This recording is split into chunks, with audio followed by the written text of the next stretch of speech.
Hello friends, it is indeed my pleasure today to welcome all of you today to a very vital and thought-provoking lecture on the political system of France, which undoubtedly forms a very vital issue given the unique historical background of France and varied constitutional experiences. It is a very vital area of discussion under the subject matter of comparative government and politics.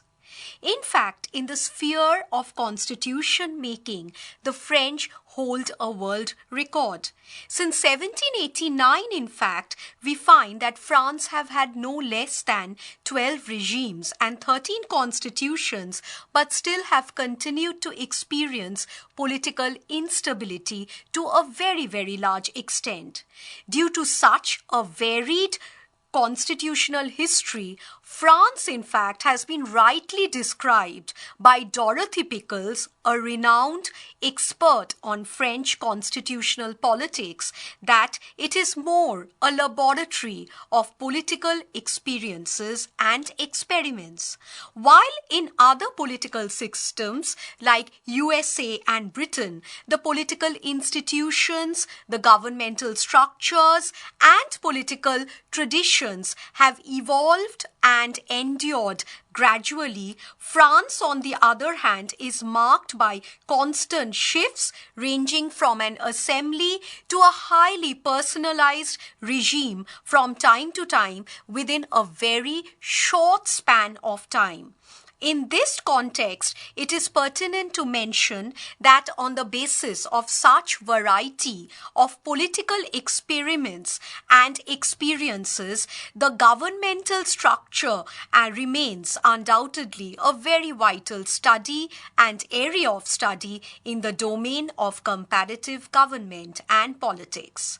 We need to know that the Constitution, however, because of constraint of time, I shall be primarily focusing on the Constitution of the Fifth French Republic of 1958. The Constitution of the Fifth French Republic contains a preamble and 92 articles. Dorothy Pickles rightly says that the Constitution has been more seen as a tailor-made constitution, particularly from the point of view de Gaulle had interpreted it while exercising the presidential powers practically in a very hyper-presidential way. In this context, it can also be mentioned that the Constitution is more like a hybrid constituting various and varied constitutional principles. It can be described as being a quasi-monarchical, quasi-presidential, and even also, on the other hand, a quasi-parliamentary, as well as, on the other hand, a quasi-presidential system of government. Given this, a brief review of the constitutional features of the Fifth French Republic shows that the first feature is that there is a preamble. The Constitution of the Fifth French Republic contains a preamble which emphasizes the declaration of the rights of man based on natural law and natural rights and general will. However, the preamble is only a statement of principles without any legal basis. The principles cannot be enforced for any judicial action under any circumstances. In this context, however, we need to mention also the fact that in case the government ignores them, the remedy to implement the principles that are there in the preamble lies not through any judicial procedure or legal process, but only in the fact of the solemnity of the proclamation itself. The second feature of the Fifth French Republic is that, like the British Constitution, it is a unitary state. The powers have been vested with the central government, in which local governments derive their powers from the central governments in France. There is also a provision of administrative law and administrative courts in France, a provision which provides equality for all citizens before law. Popular sovereignty, according to Article 2 of the 1958 Constitution, declares France as an indivisible, secular, democratic and social republic. Sovereignty belongs to the people to a very large extent, and people, for that matter, in fact, are sovereign, and they exercise their sovereign power by means of representation and by means of the referendum. In this context, it also needs to be mentioned that France, or the French Constitution, is a rigid constitution and which follows undoubtedly a particular method of revision. Under the Fourth Republic, in fact, the Assembly could dispense with a two-thirds majority proposed by the Senate, but in the case of the Fifth Republic of the 1958 Constitution, in order to make a change or an amendment to the Constitution, effective veto is enjoyed by the upper house of the French Parliament, that is, the Senate. Thus, we find that in this context, Maurice Duverger rightly says that the method of amendments is termed ambiguous, and Article 89 undoubtedly suffers from a lot of vagueness and ambiguity. It lacks a lot of clarity also in explaining the different provisions of amendment and the methods to carry it out. Another vital feature of the French Constitution, particularly of 1958, that needs to be noted is that it is an incomplete document which does not clearly tell us whether it is a parliamentary type or follows a parliamentary type of government or whether it follows a presidential form of government. In this context, the Constitution, in fact, can be said to be giving us an incomplete description of the system of government, and so it is difficult to label as whether it is absolutely parliamentary or whether it is presidential. In fact, we find that the heads of the state and the heads of the government under the 1958 Constitution are distinct from one another. Under the 1958 Constitution, in fact, the traditional relationship between the legislature and the rule-making authorities has been revised, and Parliament, for that matter, has the supreme law-making power under the 1958 Constitution. The President, on the other hand, has been made an omnipotent authority who has been given enormous powers at the cost of the cabinet and even at the cost of the Prime Minister's powers to a large extent. The Constitution, in fact, is, as C.F. Strong rightly describes, a quasi-federal constitution as well as a quasi-parliamentary constitution. Thus, France, while having features which make it a parliamentary form of state, it also has features which make it a semi-presidential system based on the principle of separation of powers and checks and balances. There is no doubt, in fact, to the fact that the President is the keystone of the new parliamentary regime in France. Until 1999, it needs to be noted that the President was elected by direct suffrage for 7 years, but after 1999, the period for election of the President and the tenure of the President has been reduced to a period of 5 years. On the basis of this, we find that President Chirac, a noted president, added that the reduction of the presidential mandate from 7 to 5 years will definitely portray a democratic pulse of the French Constitution in a very predominant way. In order to be elected, in fact, the Constitution says that the candidate has to secure an absolute majority of the votes cast. The supervision of the presidential election is entrusted absolutely upon the hands of the Constitutional Council.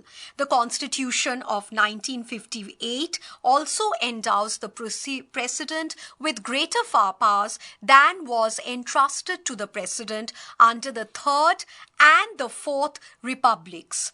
There is no doubt, and we have already said, that the President, in accordance with the Constitution, remains the guarantor of the independence of the country. He is also the guarantor of the integrity, the protector of the civil liberties of the people, and it falls on him to maintain the continuity of the French state in a very, very predominant way. As head of the state, in fact, he is vested with wide powers and enormous powers ranging from executive, legislative, and judicial. He is also known, in fact, as the guardian or the arbiter of the Constitution. In this context, it needs to be noted that General de Gaulle, in fact, enjoyed vast powers during his tenure, and the Prime Minister, in most cases, during his tenure, were the personal appointees of the President.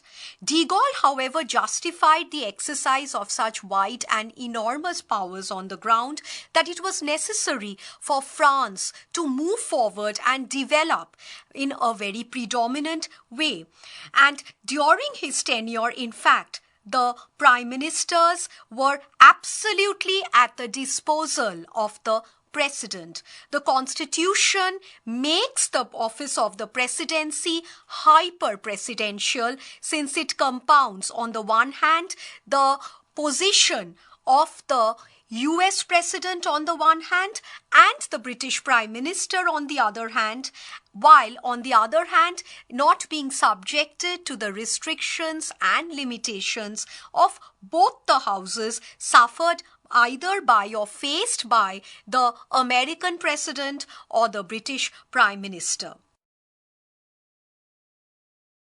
Unlike the President of USA, however, the French President is not restrained by an independent Congress on the one hand, and neither is there a provision of judicial review besides the limitations imposed by the Federation.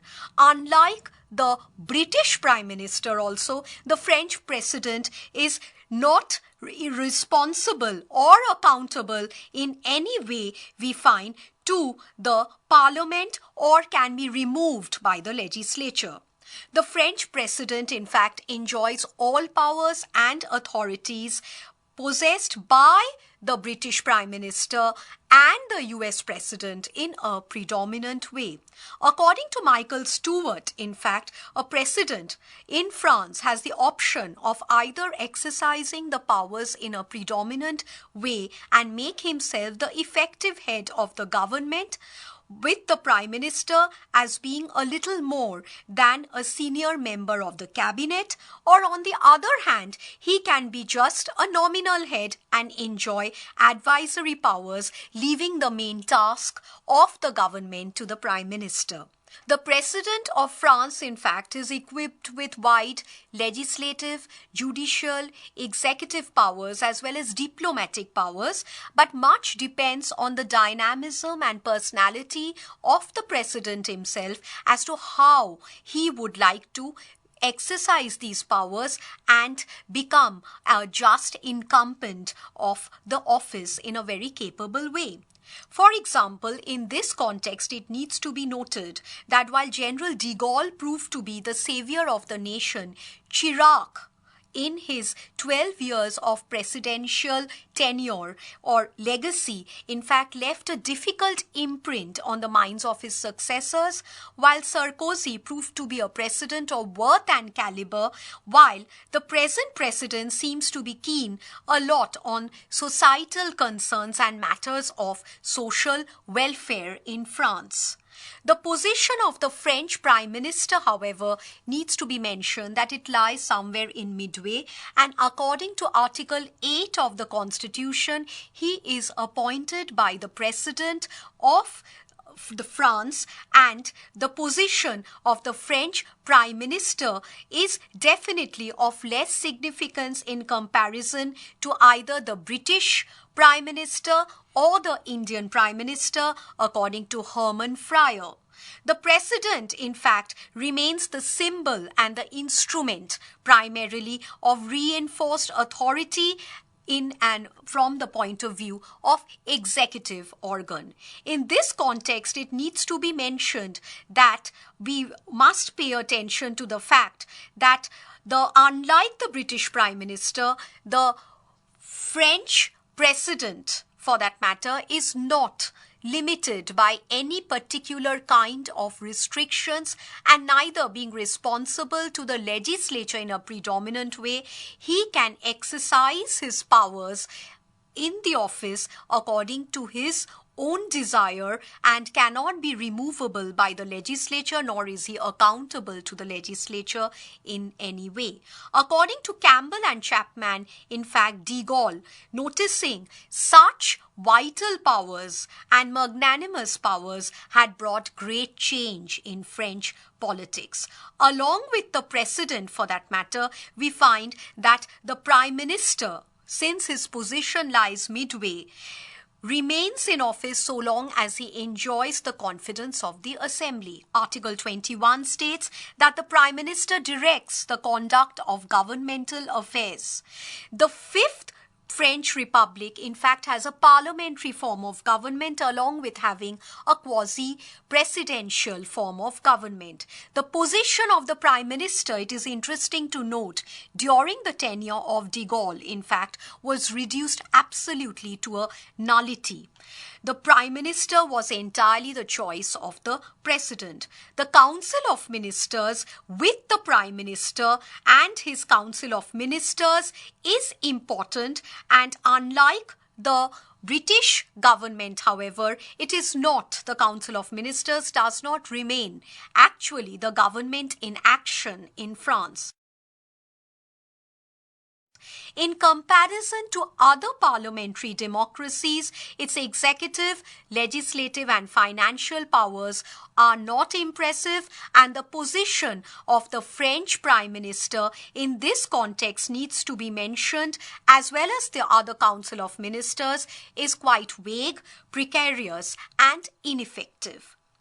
We have to also take into account the fact that a vital feature of the French Constitution is the separation of legislative and executive powers, making ministerial office incompatible with members of parliament, particularly under the Fifth French Republic, which was not so under the Third and the Fourth French Republic. The Constitution of the Fifth French Republic forbids the holding of both the offices, that is the governmental office and the membership of the parliament, by any person.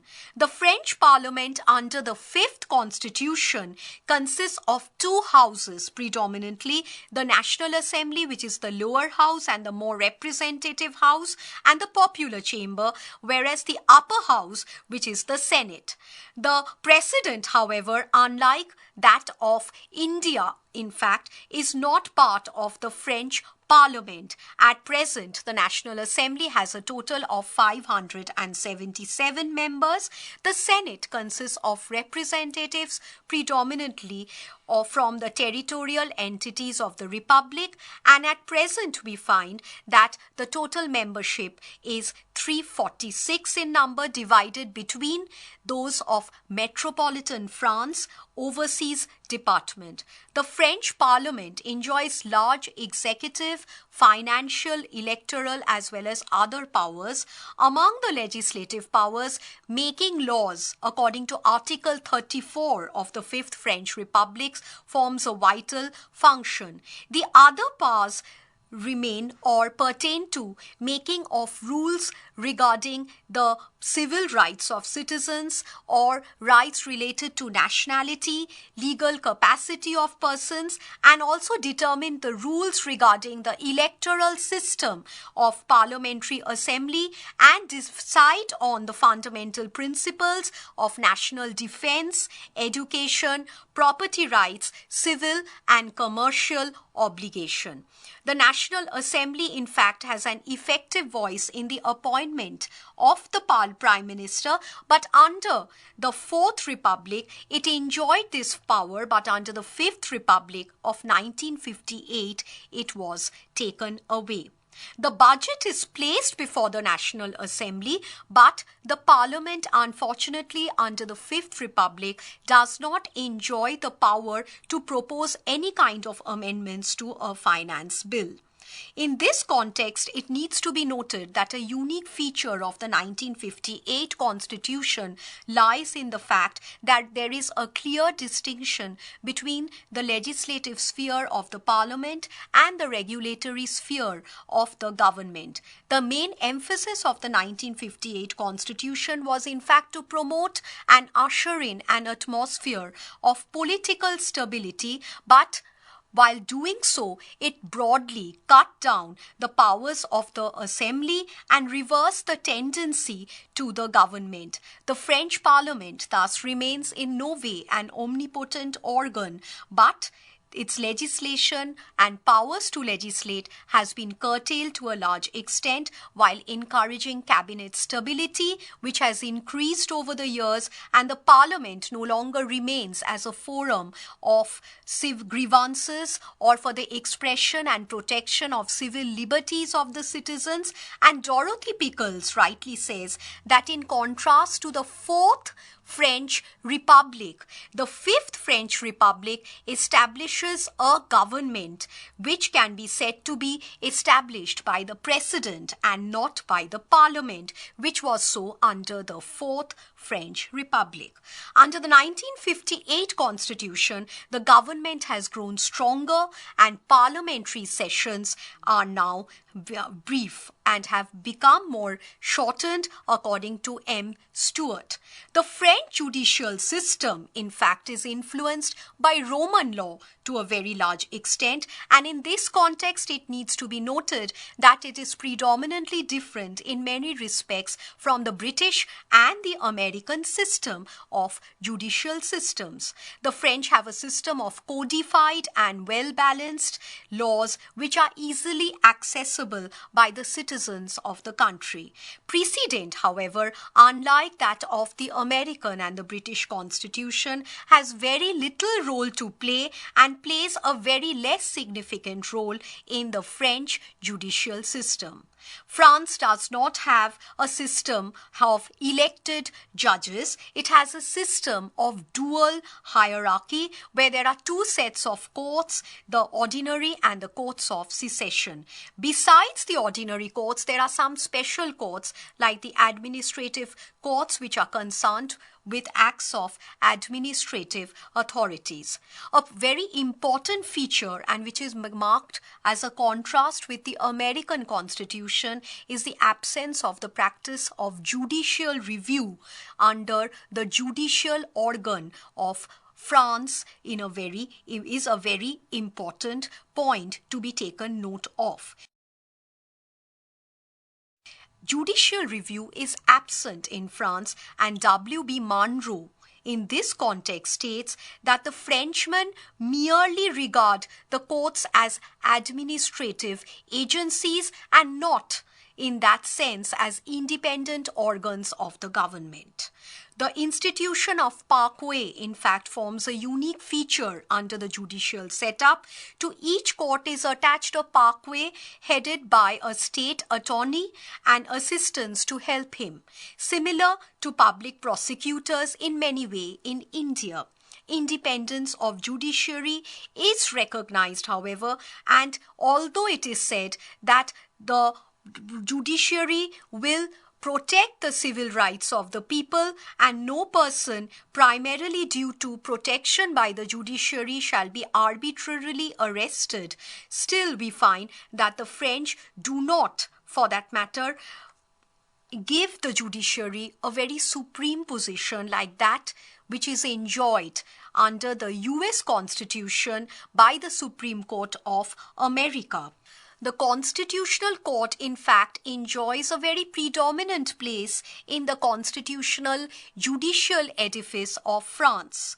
Its position, in fact, can be compared to some extent with the Indian and the American Supreme Courts, although in comparison to the French Constitutional Court, the American Supreme Court undoubtedly enjoys wide powers.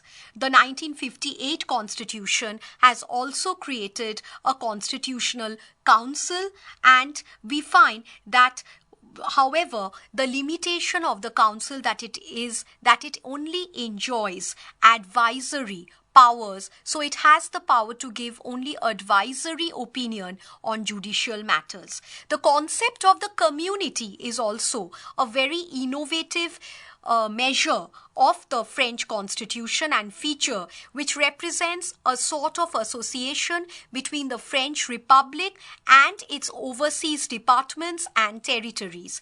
It is something between a federation and a commonwealth. The High Council of Judges and Public Prosecutors remains another important judicial body in France.